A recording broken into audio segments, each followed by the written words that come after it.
ahora sí nos está escuchando Jorge, espero que nos pueda escuchar bien. Eh, Ahora sí, qué bueno, qué alegría que nos puedas escuchar y que podamos tener esta charla. Ahora sí te doy la bienvenida y saludo desde acá, desde toda la mesa. Eh, en fin, le digo, la invitación era un poco también a propósito de esto que estábamos charlando. ¿Cómo ves vos? Digo, has sido un analista de la situación política y del contexto político en la Argentina. ¿Cómo ves esta situación que viene aconteciendo a partir de lo que ha sido un cambio en la política nacional, que es la asunción del gobierno de Milei y toda esta campaña de la ministra Bullrich a propósito de lo que viene pasando, ¿no? ¿Qué análisis haces, Jorge? Bueno, el gobierno está en un experimento extremista, es decir, ha ejecutado un ajuste extremadamente violento Ujú. a partir de la mega devaluación de diciembre. El ajuste recae esencialmente sobre los jubilados, el corte drástico de la obra pública y lo que está intentando hacer es una política deflacionaria, es decir, que caiga el nivel de inflación a costa de una recesión absolutamente espectacular. Ujú. Y de parte de la oposición política hay una actitud de colaboración. En algunos casos se expresa bajo la forma de No. votar la ley bases, de aceptar un conjunto de disposiciones, y de otro lado se manifiesta también en la falta de movilización concreta. Por ejemplo, la CGT y el peronismo no ponen una persona en la calle para ninguna movilización de alguna envergadura. Entonces hay un cuadro de colaboración política en el sentido de cuidar el orden. Me dice que se escucha muy bajito, Jorge. Ahí está, ahí está. Sí, sí. Te- Eso depende de mí, No, no, ahí está resuelto. Sí, sí. es un cuadro general. Han Mm. empezado movilizaciones en paros en las provincias. Puyaron en Santa Fe ha hecho una reforma jubilatoria que anticipa lo que va a hacer Milei, mucho más mucho radical. Ha eliminado el régimen especial de la docencia. Mm. Sí, sí, digo, en ese contexto, ¿cómo? Porque yo recién planteaba, digo, hay como una situación que se está atravesando en Capital, pero que en la periferia hay pequeños focos, digo, sucedió lo de Misiones, hay algunos pequeños eventos, pero como pareciera que la sociedad no está respondiendo a la altura de los ataques del gobierno, ¿no? Bueno, las organizaciones sindicales están completamente entregadas. Ujú. Han firmado convenios a la baja. Cada vez que hay algún conflicto de relevancia, el Ministerio dicta la conciliación obligatoria, todo el mundo agarra viaje. Sí. Es decir, hay una aceptación del status quo que quiere imponer Milei. Y nadie saca los platos de ese status quo, y por lo tanto las luchas que ustedes ven en las distintas provincias o acá en la capital son luchas que parten de un conjunto de iniciativas y que en la medida en que se vayan manifestando, entiendo que van a adquirir con el tiempo un carácter general, porque el gobierno se encuentra en una situación de default y por lo tanto la crisis económica no está resuelta. Ujú. Ustedes fíjense que Caballo y el FMI le reclaman al gobierno que devalúe. Y de otro lado, los partidarios del gobierno, algunas figuras importantes, dicen que si devalúa todo esto explota. Entonces están caminando por una cuerda extremadamente fina, y hay una expectativa popular y va habiendo una comprensión, una conciencia que no se desarrolla con mayor vigor, porque ya insisto en este punto. La CGT ha colaborado con la reforma laboral. Mm. Sí, sí. Una manifestación cuando este tema se discutió, el gobierno lo reglamenta. No hay ninguna manifestación de fondo frente a un veto a una ley jubilatoria que no aporta nada. Mm. Que no Totalmente. Sin embargo, igualmente es vetada como una afirmación de autoridad, como una expresión de que las jubilaciones siguen siendo una variable de ajuste profunda. Por ejemplo, ahora se van a eliminar dos grandes rubros. Uno, las pensiones no contributivas van a ser eliminadas, y va a ser eliminado también los subsidios por discapacidad. Sí. Claro, sí, se está atacando al conjunto de ciertas cuestiones que, digo, la jubilación es una cuestión elemental en la sociedad argentina porque es un sistema colaborativo y solo con levantar la mano lo han vetado. Es grave desde el punto de vista social. Claro. Y no reúnen, ahora tienen dificultades para juntar los 2/3. Sí, claro. Quiero observarles que esta ley fue saludada por la Fundación Mediterránea. Claro. Qué casualidad. Una gran fundación empresaria saluda una ley y mi ley la veta. Por lo tanto, no es un gobierno fuerte. Claro. Un gobierno que explota a fondo la incapacidad de la oposición para proyectar una alternativa, ofrecer un camino, porque en el fondo todos saludan el ajuste. Sí, en eso pareciera haber acuerdo, ¿verdad? Tanto el oficialismo como la oposición, digo, los radicales, parte de los que de la Unión Cívica Radical que quedó suelta, el PRO e incluso algún sector del mismo peronismo parecieran estar de acuerdo con que esta es la línea de gobierno y que hay que dejarla que siga su curso, ¿verdad? Es una línea general de la clase capitalista que no comienza con Milei, que se manifiesta en un hecho muy interesante. El viceministro de Economía de Massa, que era el que efectivamente manejaba el Ministerio de Economía, Rubinstein apoya esto. Tal cual. Claro. Y en un famoso tuit dijo que era lo que ellos pensaban hacer después de las elecciones. Fuerte. Es decir, las elecciones paralizó medidas que se iban a tomar para que no causaran un efecto negativo en materia electoral. Superadas las elecciones, se lanzaron con todo. Nosotros en la campaña electoral advertimos que cualquiera que ganara venía un golpe de Estado económico. Lo ocurrido en diciembre del 2023 es en toda la línea un golpe de Estado económico. En ese contexto, digo, hablamos de que la UCR está directamente adaptada a toda esta política, incluso el peronismo no tiene una línea clara. ¿Cómo ves la intervención de la izquierda? Digo, porque es un actor importante, pero que no ha tenido quizá el impacto que se esperaba o que quizá es necesario para enfrentar estas medidas. Por pequeña que sea la izquierda con relación a otras fuerzas políticas o a los votos que se le atribuyen, podría jugar un rol absolutamente decisivo. En otros países, por ejemplo recientemente en Alemania, una decisión de un partido de izquierda tuvo un progreso espectacular en 8 meses. Pasó de la nada en 8 meses al 20% de los votos. Es decir, en un momento de crisis no importa cuán minoritaria es una corriente, sino que lo que importa es si explota la situación. Y el problema con otras corrientes de izquierda es que se limitan muy profundamente al ámbito institucional de los sindicatos, es decir, de sus direcciones. Se manifiesta en el hecho de que reclaman a la CGT una huelga general a sabiendas de que la CGT está en una posición completamente colaboracionista. Tal cual. En nuestra actividad en las fábricas, el desprecio por la burocracia sindical es fenomenal.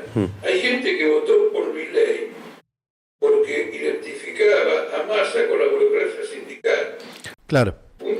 Un trabajador tan explotado como, por ejemplo, los limoneros de Tucumán, que ganaron las elecciones de su sindicato y le impusieron igual la victoria con un fraude, la victoria de la burocracia, después de haber llegado a un excepcional en la provincia, la mayor parte de ellos votó por Milei.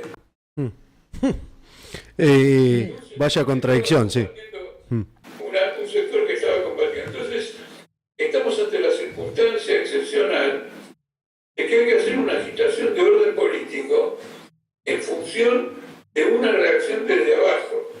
Y no tanto en el marco, digamos, institucional de los sindicatos, salvo en la medida en que en esos sindicatos haya un espacio importante y una sensibilidad, porque tampoco todos los sindicatos son iguales, pero los que manifiestan alguna inquietud son absolutamente minoritarios. Claro. Es decir, acá hay que hacer un poco lo que se hizo históricamente en Argentina, que es impulsar coordinadoras, impulsar autoconvocatorias, dar peleas muy fuertes. Yo le quiero señalar lo siguiente: todos los sindicatos tienen un cuerpo de delegados, de activistas, en condiciones de parar la producción por medio de piquetes y de acciones y de luchas. No lo hacen porque simplemente está la directiva de no molestar al gobierno de Milei. Como dijo Cristina Kirchner, se lo votó por 4 años y hay que dejarlo que gobierne 4 años. Digo, ya que la mencionás, ¿qué opinión te merece? Incluso acá lo pregunta Fernanda en el chat, dice ¿qué opinión te merece la carta de Cristina, escrita por Cristina Fernández de Kirchner? Es una carta completamente distraccionista. ¿A quién le interesa saber si la economía es bimonetaria o no? Sí, lo cierto es que las preocupaciones del pueblo hoy están pasando por otro lado. Exactamente. Es decir, una clase teórica hay que saber cuándo hay que darla, ¿no es cierto? Pero no sacar una carta como si fuera el manifiesto que va a orientar al pueblo argentino en una gran lucha emancipadora. Se discute sobre una cuestión bimonetaria. Me acuerdo de un político argentino, no voy a entrar a la verdad, que era muy interesante porque comparaba el nacionalismo argentino con el nacionalismo, por ejemplo, de las épocas revolucionarias, de la Revolución Francesa. En Francia, etcétera. Sí. Entonces, donde allá había consignas como libertad, igualdad y fraternidad, acá había consignas sobre derechos aduaneros. Claro. Entonces ahora nos ponen a hablar de la cuestión bimonetaria y además con una ignorancia muy profunda, porque el régimen bimonetario está instalado en todos los países. ¿Por qué está instalado en todos los países? Porque el 85% de las transacciones internacionales se hacen en dólares. Y el 65% de las reservas internacionales están en dólares. Tal cual. Entonces, todos están pendientes de la cotización del dólar. Cuando hace un mes Japón empezó a retirar dólares de Estados Unidos porque subió la tasa de interés, la bolsa norteamericana se vino abajo. Sí. Es una moneda dominante, pero de un país que tiene una deuda del 120% del PBI, y esa deuda la tiene con capitales del exterior. Los japoneses sacan dólares, los chinos sacan dólares y se cae todo. Entonces el mundo tiene una economía bimonetaria. Sí. Académicamente la discusión no vale 2 pitos. Desde el punto de vista de la oportunidad, simplemente juega un papel distraccionista. Es decir, mientras este tipo está reventando a los jubilados, lo digo literalmente reventando, porque está chocando físicamente con la policía, que le mete gas pimienta, ella sale a hablar del régimen monetario. Claro, la discusión está pasando por otro lado. Digo, no sé si querías preguntar. Y en la carta se habla del peronismo en tercera persona o del gobierno anterior en tercera persona. Claro. Bueno, no, eso está claro, pero no quiero ir a lo superficial del asunto porque ustedes no saben hasta qué punto me molesta en los diarios cuando Milei dijo esto, y Cristina le contestó lo otro y todo lo demás. Es decir, no pueden salir de la politiquería. De la coyuntura, sí. Especialmente los grandes diarios. Y Clarín a la cabeza de todos. Es pura politiquería y de paso también mandan sus dardos de ellos contra los políticos que no les gustan. Nosotros tenemos que ver que acá hay una gran lucha social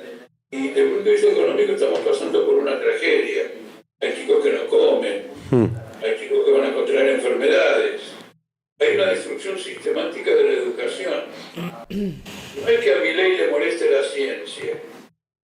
A Milei no le molesta la ciencia a la medida que la ciencia esté dirigida por Elon Musk. Claro. Sí. Es decir, acá hay un concepto clasista Sí. de parte de Milei respecto a la ciencia, la educación, etc. Y estos temas sí están ocultos y los diarios lo hacen con el mismo criterio con que lo hace Cristina, de desviar la atención, poner una tapa, no sé de quién apareció con un tema u otro. Ahora, cuando se tratan algunos temas que son aparentemente menores, se ve algo que es muy feo y que yo lo denuncio sistemáticamente. Yo hago responsable a la ministra de Seguridad de la no aparición del hogar. Sí. Claro. Sí, totalmente. Ahí hay una Y cuestión. la manifiesta falta de interés que han puesto. Sí. ¿No es cierto? Es decir, tienen un servicio de informaciones, no tienen uno, tienen 15 servicios de informaciones. Cada Fuerza Armada tiene el suyo, el Ministerio de Defensa tiene el suyo, el gobierno tiene el suyo. Están en conexión con los grandes centros de espionaje internacionales y no pueden encontrar un chico y no se manifiestan sobre el aspecto, no hay ningún pronunciamiento, nadie se interesa, nadie pone lo que hay que poner, mientras que las informaciones muestran una complicidad de los gobiernos o de políticos de misiones con este pedófilo que era diputado. Con Quisca, sí. Y el corriente con el gobernador. Tal cual. Ustedes, en este hecho dramático, ustedes ven la completa descomposición de un gobierno que tiene apenas 9 meses. Sí, en un periodo muy corto. Ahora, digo, me quedo con una cuestión que vos mencionaste ahí al pasar, que tiene que ver con lo que se está viviendo por abajo y la intervención de la izquierda. Digo, quizá podemos coincidir en que ya la intervención institucional, incluso parlamentaria, no está dando demasiado resultado, más que ubicar públicamente a algunos dirigentes, pero por abajo, ¿cómo es el camino? Porque digo, la situación no está explotando, una buena parte de la sociedad incluso todavía acepta esto que el gobierno está llevando adelante, ¿se trata solamente de esperar a que se pudra, digamos, y ahí intervenir, o hay una línea para decir, bueno, ¿cómo nos dirigimos a esos sectores que hoy la están pasando mal? No, hay que actuar. En política el que no actúa es cómplice. Es cómplice de un dolor determinado. Te voy a dar un ejemplo de problemas que hay en este punto. Una votación general que hubo en el sindicato docente de Neuquén reafirmó la huelga que venían desarrollando y se votó por mayoría. Sí. Con lo cual la huelga tenía que continuar. La dirección que de Yasky, de Paradés, de la secretaria oficial, decidió desconocer la votación y dio la orden de levantar la huelga. Ahora, la izquierda dirige sindicatos muy importantes, por lo pronto dirige el sindicato de la capital. Claro. Y además dirige varios del interior de la provincia de Neuquén.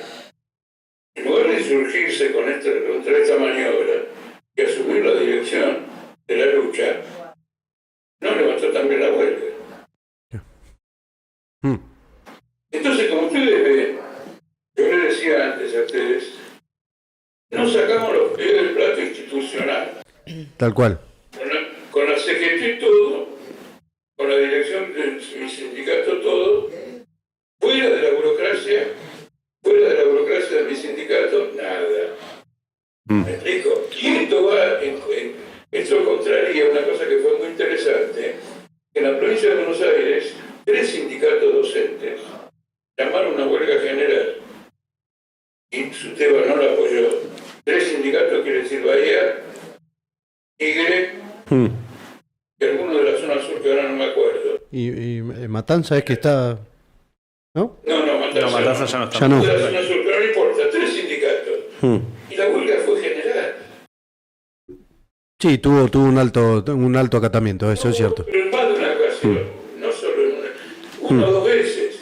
A mí me interesa esto para ilustrar, porque a veces con los conceptos las cosas no se aclaran, hay que dar ejemplos concretos. Yo lo que quería era simplemente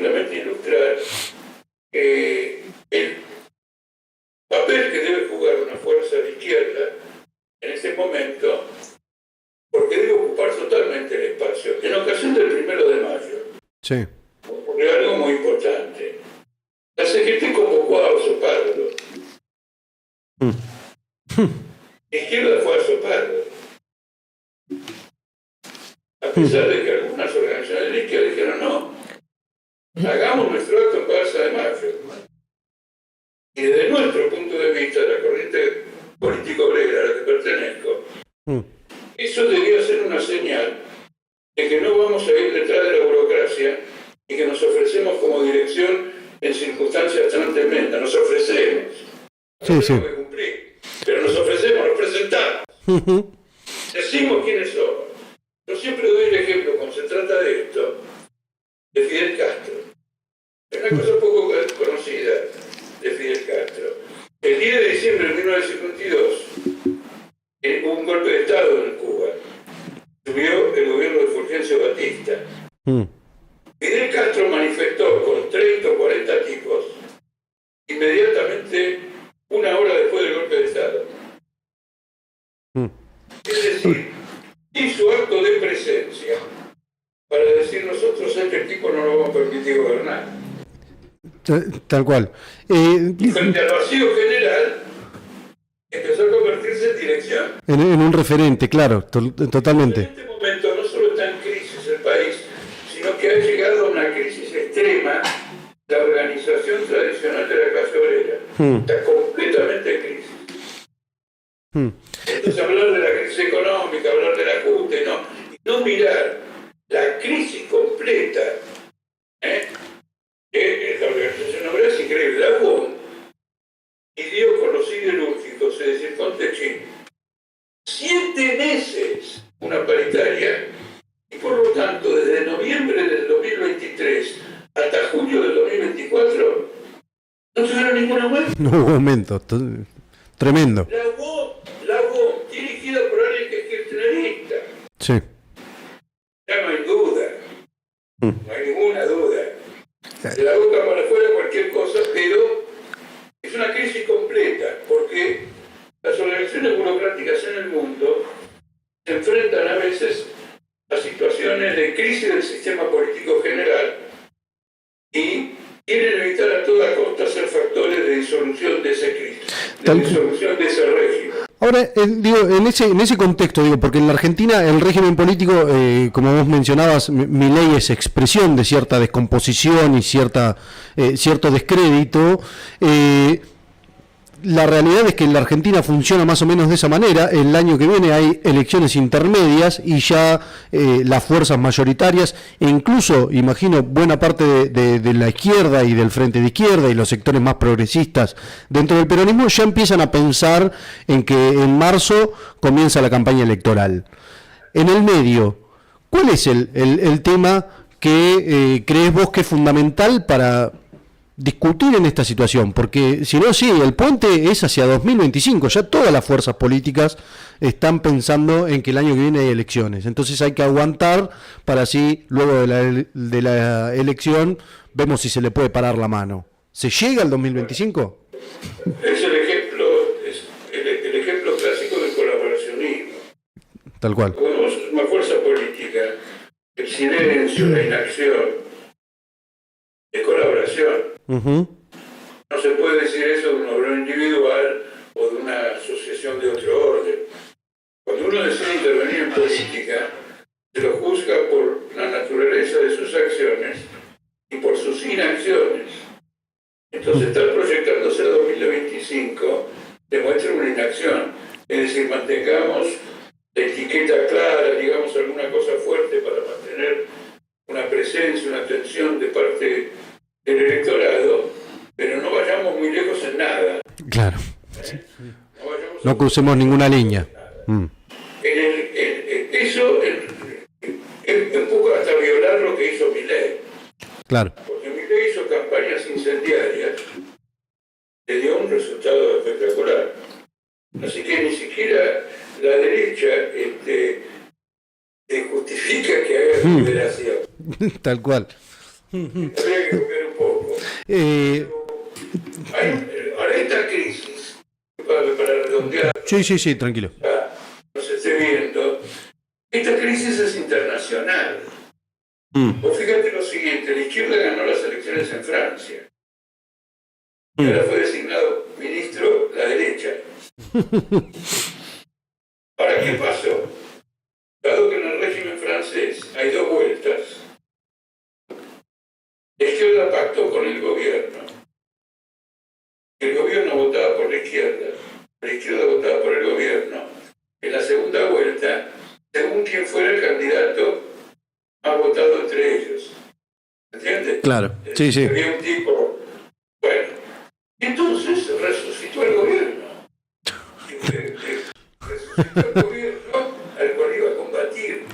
¿Vos te das cuenta que estaba en la especulación parlamentaria cuando tenía que promover una movilización política? Bueno, muy bien, no la promovió. Ahora ganó. De todo modo ganó. Levantó el gobierno, pero igual la izquierda ganó. Y el gobierno dijo que ya no le va a dar el gobierno a la izquierda, no le va a permitir Macron que forme el gobierno a la izquierda. ¿Llamaron a una huelga? No. No. Y la CGT forma parte del bloque de la izquierda, la CGT francesa. Sí, sí. Entonces, ¿a dónde vamos? Tenés una crisis integral del sistema capitalista y de las organizaciones obreras y de izquierda integradas al sistema capitalista. Totalmente, totalmente. Esto va a un fenómeno explosivo, porque ahora entramos en la base económica de este gobierno, que es muy tenue. Por ejemplo, el gobierno quiere bajar la cotización del dólar, mientras el real se devalúa. Mientras las crisis en la bolsa norteamericana, desde la crisis hace cosa de un mes, se han ido repitiendo. La gente no lo observa porque son manifestaciones menores, pero hay una crisis bursátil fenomenal en Estados Unidos. Y este programa no aguanta porque no puede pagar los vencimientos de deuda y los intereses de 2025 con la reserva que tiene ahora. ¿Se ve? Y hasta llevó el oro de la reserva del Banco Central, lo llevó a Inglaterra.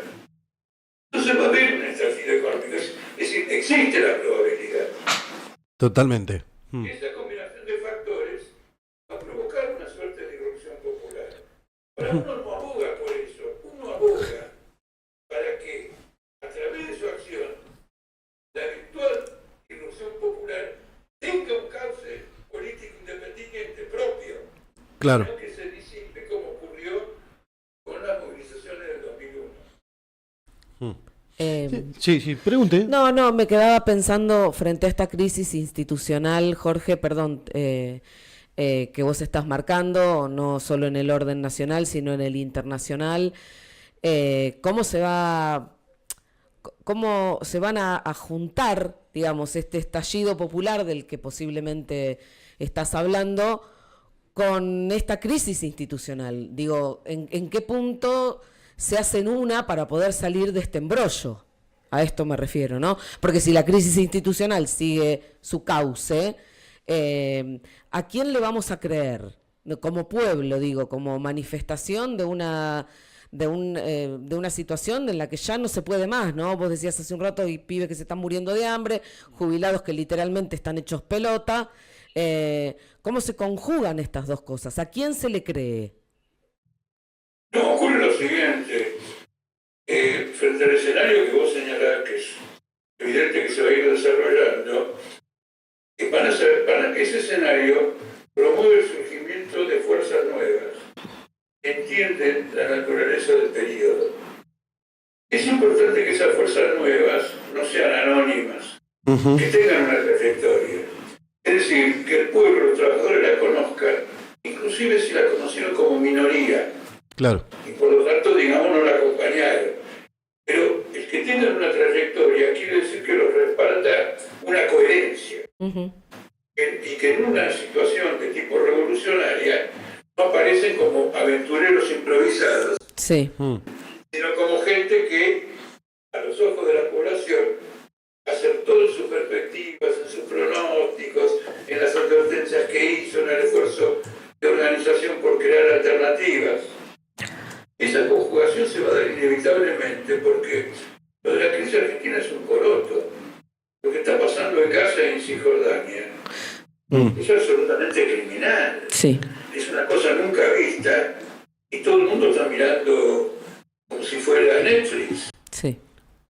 ¿Me explico? Sí, es una Sí, serie. sí, es una serie, totalmente. Y vos te encontrás, para que vean la importancia de esa crisis, vos te encontrás con que una nación está enteramente en contra de los palestinos.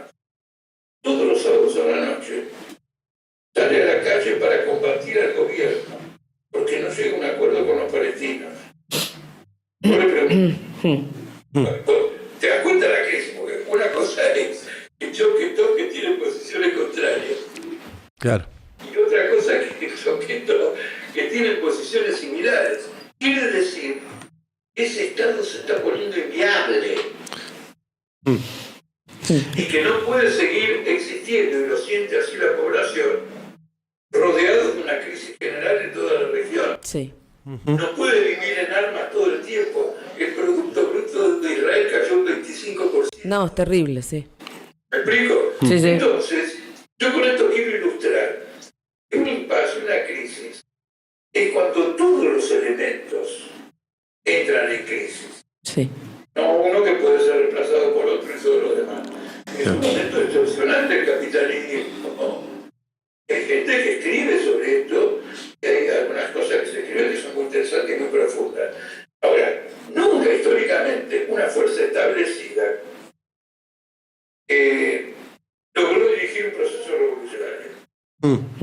Porque al consagrarse como fuerza establecida, estableció una serie de compromisos con el sistema existente. Claro. Se han adaptado al régimen, claro. Claro. Creó una rutina. ¿Entiendes? Sí, sí. Entonces los que están tan acostumbrados, bueno, esto, lo otro y todo lo demás, no hay un fervor. Es muy interesante este aspecto porque en el aspecto de la crisis de la izquierda, ese ángulo crítico agudo que siempre caracterizó al marxismo, está completamente ausente. Claro. Sí. La izquierda, si vos discutís dentro de la izquierda, el mensaje general es no hagas pronósticos positivos porque esto no anda, acá hay que tener cuidado. La izquierda en el mundo se ha transformado más conservadora que la derecha.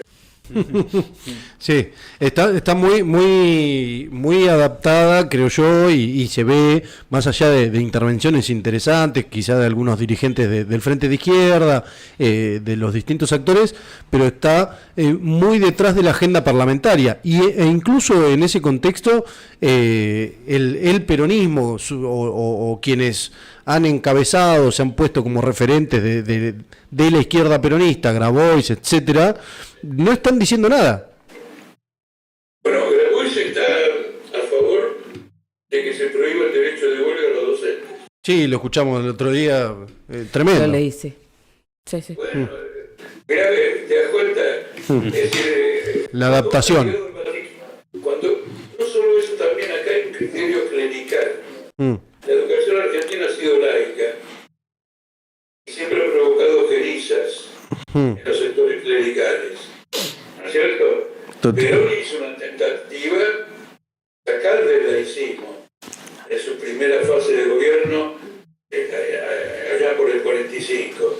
Al final terminó un choque con la Iglesia, y es muy significativo porque cuando entró en choque con la Iglesia, decretó la enseñanza laica, la ley del divorcio, hizo toda la agenda laicista en el último mes de su gobierno.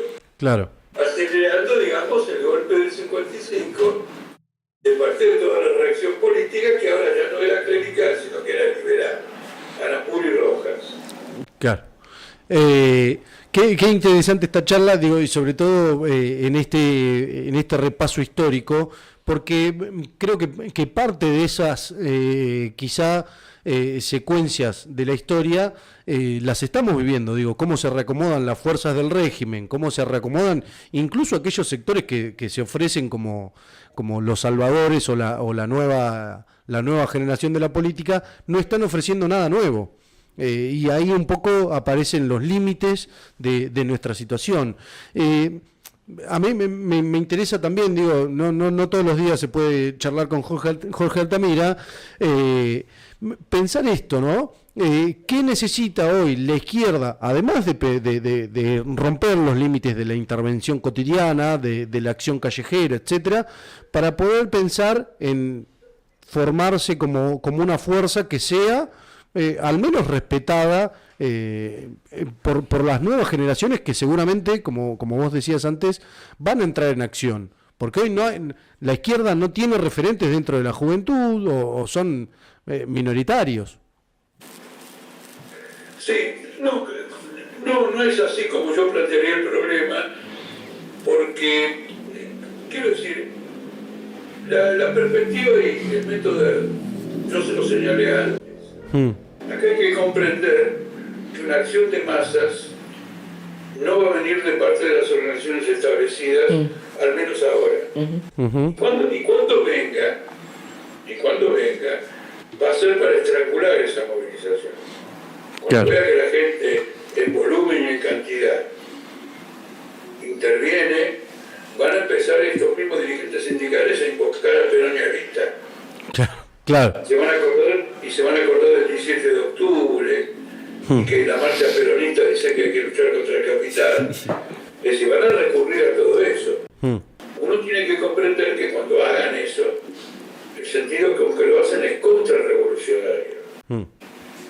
Porque estuvieron guardados y aparecen a la hora en que la gente quiere una salida radical. Pero el problema es ahora llevar adelante una orientación que permita la expresión de una profunda frustración, porque la angustia de la población trabajadora con respecto a que no llega con los alquileres, no llega con la tarifa de luz, por lo tanto tampoco llega, es absolutamente impresionante. Está haciendo fuerzas muy grandes para, de todos modos, salir y todo. No, hay que hacer lo que yo llamo una agitación.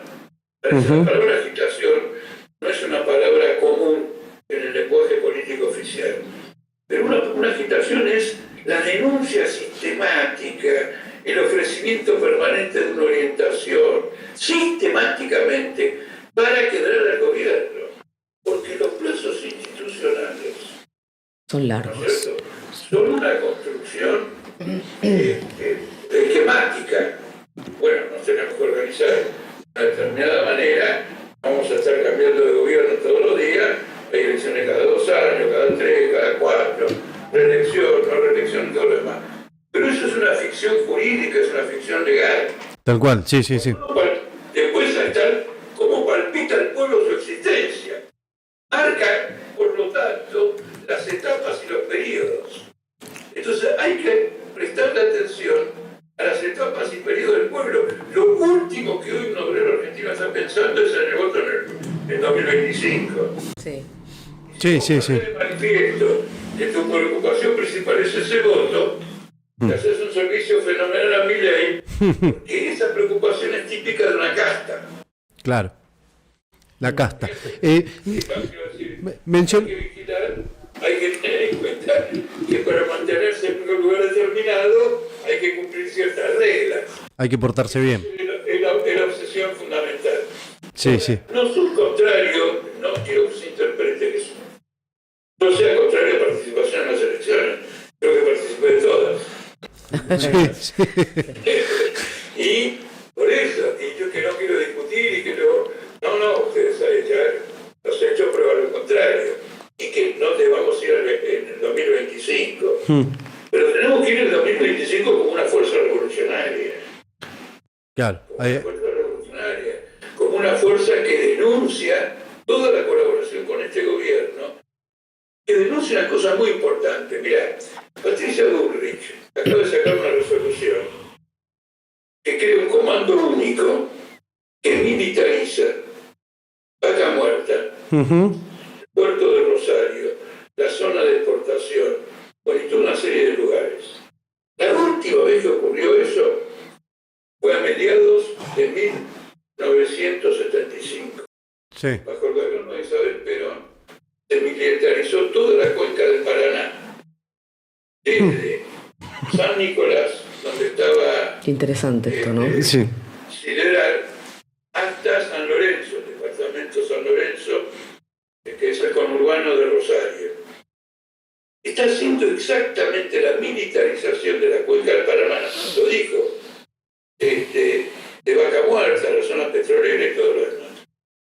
Tiene que haber una enérgica campaña callejera de agitación, de actos públicos en la calle, en todos los lugares, denunciando que estas son medidas fascistas y biderianas. Sí, para algo se están preparando. Son medidas fascistas completamente. Tal cual. Ahora, cuidado porque la Policía Argentina, como la Policía Internacional, está preocupada de que Milei quiera gobernar sin el Congreso. Hay cierto temor, sí. Claro, porque el orden jurídico se lo va a dar para el RIGI, y para que se cumplan las inversiones de 30 años, tiene que estar la firma del Congreso. Y el Claro. Congreso le firma al RIGI. Si va a disolver el Congreso y va a gobernar con el comandante en jefe de las Fuerzas Armadas, cago el RIGI. Tal cual.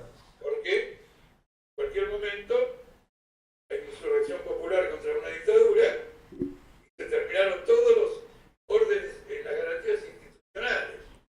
Es decir, que en el afán represivo, Milei va más lejos de lo que la burguesía está reclamando que haga.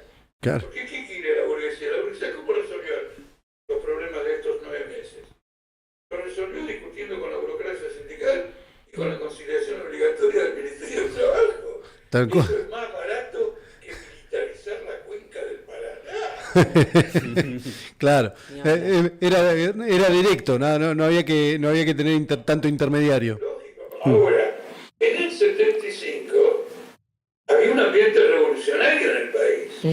Acababa de haber una huelga general que terminó con López Rega. Claro, ahora no. Pero ahora no. Ahora no. Entonces militarizaron, no quiero decir que estuvieran bien, desmilitarizar. Pero era una operación. Bueno, esta mujer está declarando la guerra civil al país. Y no nos estamos dando cuenta. Bueno, en una palabra, esta denuncia, etcétera, toda una formación de conciencia que cuando se junta, cuando se combina con otros factores, crea lo que se llama una masa crítica de sublevación, de manifestación, de huelga, etcétera.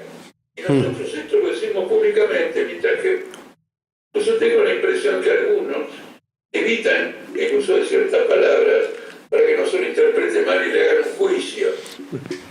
¿No es cierto? Puede ser. Hay un cuidado del lenguaje. Vos fíjate que acá en la Argentina no hay huelgas, hay nada más que paros. Claro. Claro. Digo, mencionás esta cuestión, digo, y ya con esto te libero, pero me interesa también pensarlo. Digo, hablaste de conceptos históricos. Yo provengo de una familia de trabajadores y mi mamá, mi papá, mi abuelo, cuando era chiquito, decían: el peronismo defiende al pueblo. Digo, en este contexto donde el peronismo no reacciona ante tanto ataque, ¿no te parece también que está dilapidando su propio concepto histórico? Digo, porque... No, pero hace mucho. El peronismo... Pero está quemando el último cartucho ahora, ¿eh? No, de acuerdo. Mira, vos venís de una familia de trabajadores, no, yo vengo de una familia de trabajadores peronistas. Claro. Claro. Por lo tanto, yo mismo era peronista. Claro. Claro, tuviste tu paso por ahí. Desde la caída del Perón en el 55, el peronismo es un gran organizador de derrotas. Tal cual. Gran organizador de derrotas, porque el declive, el nivel de vida de los trabajadores, que arranca del 55, hay que adjudicárselo a las organizaciones obreras, que no defendieron, para eso existe, la ofensiva de las patronales contra los trabajadores. Entonces, un gran organizador de derrotas, totalmente integrado al sistema. No hay uno solo que no haya colaborado con Menem. El primero que privatizó algo, bajo el gobierno, el primero, el que dijo: arranco yo, le entregó el Banco de Santa Cruz a la familia Eskenazi. Cierto. Mirá, qué apellido los Eskenazi, ¿eh? Nos arma un juicio por 16.000 millones de dólares. Claro. pero le dieron el Banco Provincia. Mm. Y de ahí salió Báez, Claro. Lázaro Báez, que era empleado, se lo entregó. Avaló la entrega petrolera, la liquidación de todas las empresas estatales, todos. ¿Quién más? Guillermo Moreno, Ah, que ahora está tan... privatizador a muerte. Sí, sí. Cuando en una polémica por televisión, dije, pero si vos fuiste periodista, se puso blanco. No, él que reacciona a grito por cualquier cosa, se quedó mudo. Creí que había logrado disimular mi pasado. Claro, no. El peronismo es una fuerza central del mantenimiento del sistema económico, político y social capitalista, y en particular de estas graves cosas que le pasan a los trabajadores. Por lo tanto, Cristina Kirchner en la carta tenía que reconocer que si no estaba de acuerdo con el acuerdo con el FMI, tenía que haber seguido, o tenía que haberle dicho a Fernández, renunciar que subo yo. Sí.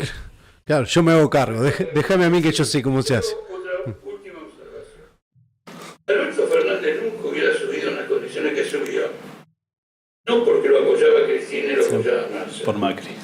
Claro. Él llegó a un acuerdo con el FMI.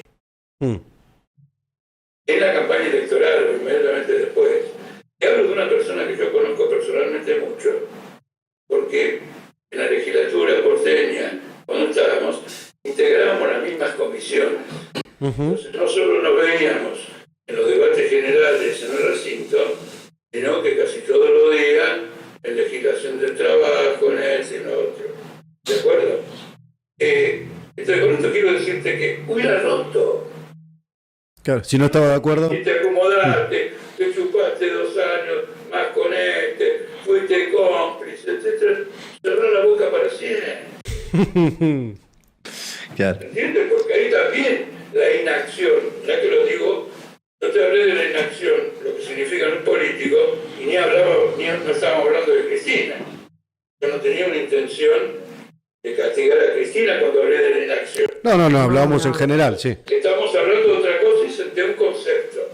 Ahora vos me traes a lo de Cristina, y ahora ella dice, no, todo eso ocurrió y no admite ninguna clase de complicidad. Claro. ¿Me explico? Entonces, no, el peronismo es un peso muerto en este país.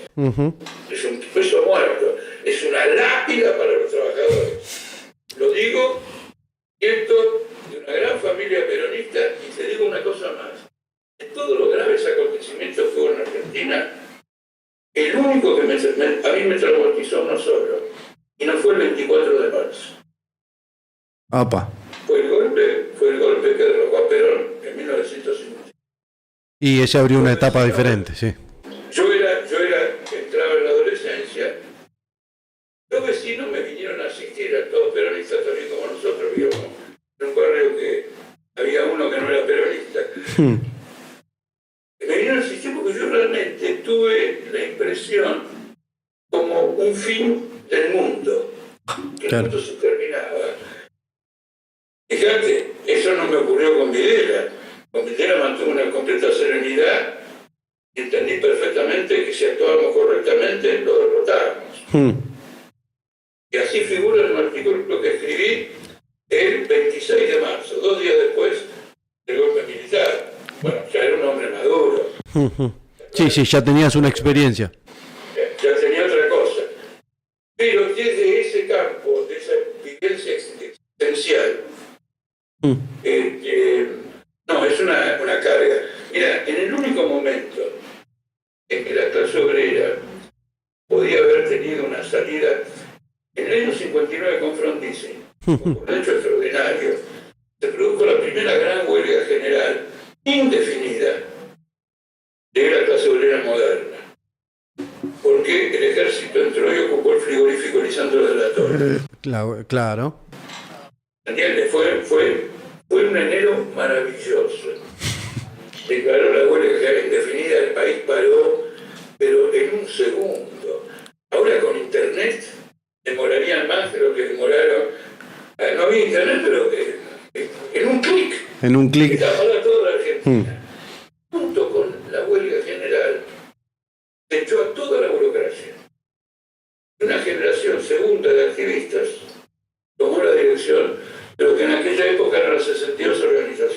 Claro, esa es la renovación. Ese fue un gran momento. Era peronista, pero gran momento. Viva esa dirección, viva todo eso. Bueno, finalmente la huelga refluyó, ¿cierto? Hubo un recul, etcétera. Volvieron los viejos, se terminó la historia.